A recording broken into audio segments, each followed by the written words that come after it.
നമസ്കാരം. ഉപനിഷത്തുക്കളിലൂടെ എന്ന ചാനലിലേക്ക് ഒരിക്കൽ കൂടി സ്വാഗതം. ശ്വേതാശ്വേതരോപനിഷത്ത് എപ്പിസോഡ് 89.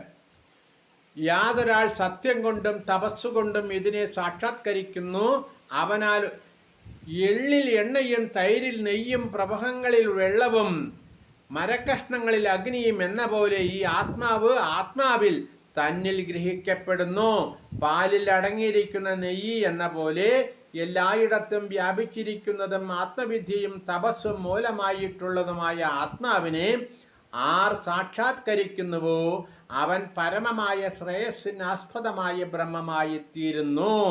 സൂര്യനാദ്യം തത്വജ്ഞാനത്തിനായി മനസ്സിനെയും പ്രാണങ്ങളെയും ഏകാഗ്രമാക്കി അഗ്നിയുടെ പ്രകാശത്തെ അറിഞ്ഞ് പാർത്ഥിവ വിഷയങ്ങൾക്ക് മേലായി ആഹരിക്കട്ടെ. ഇവിടെ സൂര്യദേവന് സർവോപരിയായ സ്ഥാനം കൽപ്പിക്കുവാൻ നിർദ്ദേശിക്കപ്പെടുന്നു.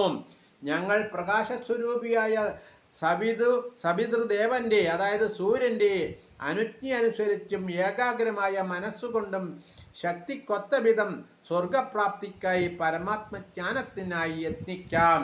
സ്വർഗത്തിലേക്ക് പോരുന്ന ഇന്ദ്രിയങ്ങളെ മനസ്സുകൊണ്ടും ബുദ്ധി കൊണ്ടും യോജിപ്പിച്ച് പ്രകാശസ്വരൂപവും അനന്തവുമായ പ്രകാശത്തെ വിദ്യോതിപ്പിക്കുന്നവയാക്കി അവയെ സൂര്യൻ അനുഗ്രഹിക്കുമാറാകട്ടെ.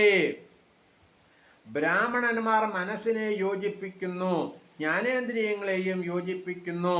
കർമ്മങ്ങളെല്ലാം അറിയുന്ന ഏതൊരുത്തൻ യാഗാദി ക്രിയകളെ വിശേഷണ ധരിക്കുന്നു, ആ യപനശീലനും മഹത്തരനും ജ്ഞാനസ്വരൂപനുമായ സവിതാവിൻ്റെ തന്നെ മഹത്തായ സ്തുതി ചെയ്യേണ്ടതാണ്.